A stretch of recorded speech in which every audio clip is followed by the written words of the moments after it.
Welcome to WCrypto. Hello, my friends. Welcome back to WCrypto.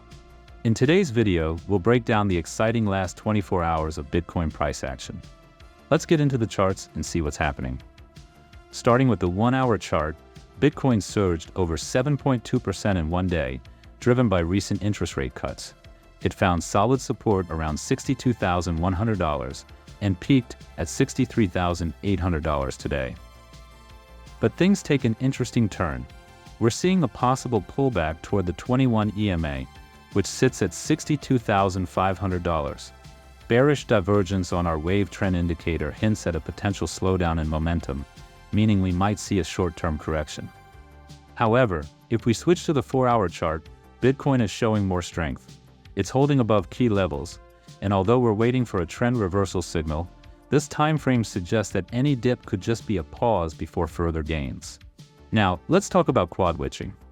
This is when options and futures contracts expire, and it often brings increased volatility.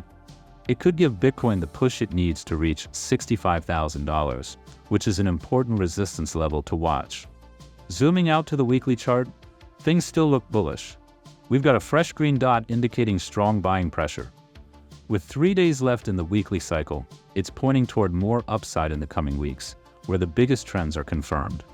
To sum up, while we might see some short-term volatility or corrections, the overall trend is still bullish. Bitcoin's price movement, especially after the rate cuts, suggests further gains. Keep an eye on those key levels and remember to manage your risk. If this analysis was helpful, don't forget to like the video, subscribe, and hit the notification bell for more updates. What's your take? Are you buying this dip or waiting for more signals? Let us know in the comments below.